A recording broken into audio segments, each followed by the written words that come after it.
نبی کریم صلی اللہ علیہ وسلم نے فرمایا ہے کہ قرآن میں اس چیز کی خبر بھی ہے کہ تم سے پہلے کی قوموں کے ساتھ کیا ہوا، اس کی خبر بھی ہے کہ بعد میں آنے والوں پر کیا گزرے گی، یہ بھی بتایا گیا ہے کہ تمہارے معاملات میں فیصلہ کرنے کا طریقہ کیا ہے۔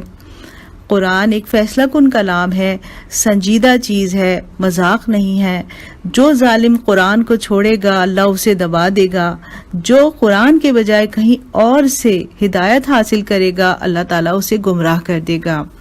پھر فرمایا یہ اللہ کی رسی ہے، یہ اللہ کی نصیحت ہے، یہی سیدھا راستہ ہے، اس میں کسی قسم کی ملاوٹ نہیں ہو سکتی، اس کو پڑھنے والوں کا دل اس سے کبھی بھر نہیں سکتا اور اس کے عجائبات کبھی ختم نہیں ہوں گے۔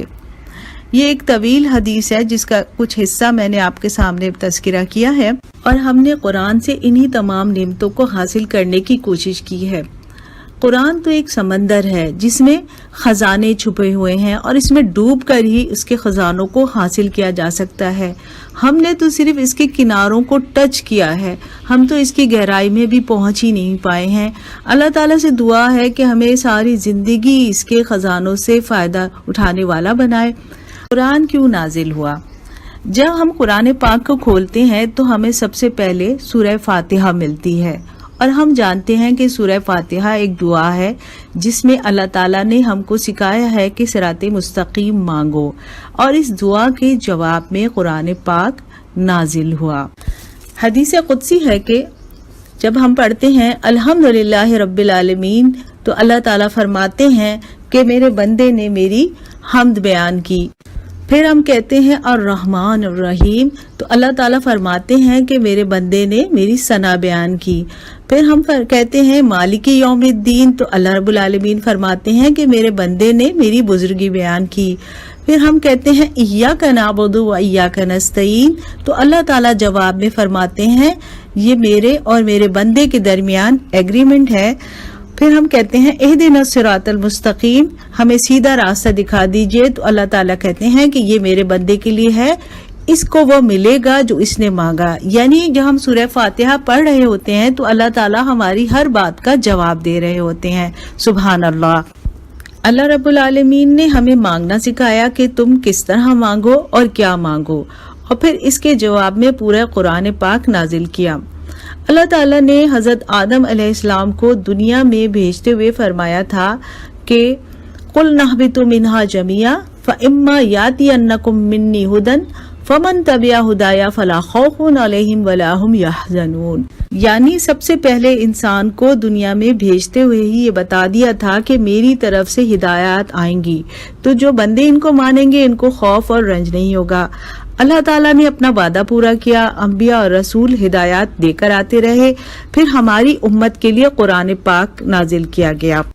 فرمایا گیا اِنَّا أَنزَلْنَاهُ فِي لَيْلَةِ الْقَدْرِ وَمَا أَدْرَاكَ مَا لَيْلَةُ الْقَدْرِ لَيْلَةُ الْقَدْرِ خَيْرٌ مِّنْ أَلْفِ شَهْرٍ، اس قرآن کو ہم نے شب قدر میں نازل کیا ہے، اور تم کیا جانو کہ شب قدر کیا ہے؟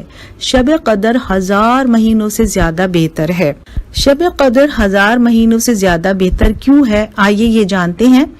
قدر کے 2 معنی ہیں، ایک یہ کہ کسی چیز کی قدر و قیمت اور مقام طے کرنا، دوسرے معنی یہ کہ تقدیر طے کرنا، یعنی کسی کام کی منصوبہ بندی کرنا۔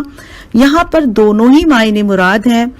یہ قرآن افراد کی، قوموں کی تقدیر کی بنیاد ہے، یعنی قیامت تک آنے والے تمام افراد کی تقدیر اس قرآن سے جڑ گئی ہے۔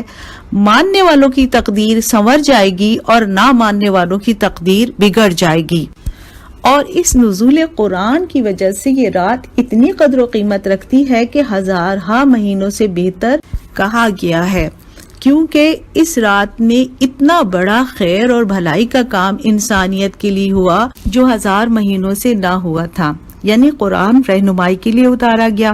انسانیت کی تقدیر اس قرآن کے آنے سے چمک اٹھی تھی، اس لیے یہ قدر و قیمت والی رات ہے۔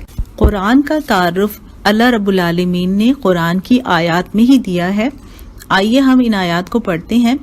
سورہ نساء میں فرمایا ہے لوگو تمہارے رب کی طرف سے تمہارے پاس دلیل روشن آ گئی ہے، اور ہم نے تمہاری طرف ایسی روشنی بھیج دی ہے جو تمہیں صاف صاف راستہ دکھانے والی ہے۔ یعنی اس آیت میں قرآن کو برہان، نور مبین اور راستہ دکھانے والا کہا گیا ہے، کیونکہ قرآن دنیا اور آخرت دونوں جہانوں کی کامیابی کا راستہ دکھاتا ہے۔ پھر سورہ یونس میں فرمایا ہے کہ لوگوں، تمہارے پاس تمہارے رب کی طرف سے نصیحت آ گئی ہے، یہ وہ چیز ہے جو دلوں کے امراض کی شفا ہے، اور جو اسے قبول کر لیں ان کے لیے رہنمائی اور رحمت ہے۔ ان آیات میں رب العالمین نے نصیحت، امراض کی شفا، رہنمائی اور رحمت قرار دیا ہے قرآن پاک کو، اور یہ بھی فرمایا ہے کہ یہ اللہ کا فضل اور اس کی مہربانی ہے کہ یہ چیز اس نے بھیجی، اس پر تو لوگوں کو خوشی منانی چاہیے۔ یہ ان سب چیزوں سے بہتر ہے جنہیں لوگ سمیٹ رہے ہیں۔ لوگ دنیا کی چیزیں سمیٹ رہے ہیں اور مومن اللہ کی نعمتیں سمیٹ رہے ہیں۔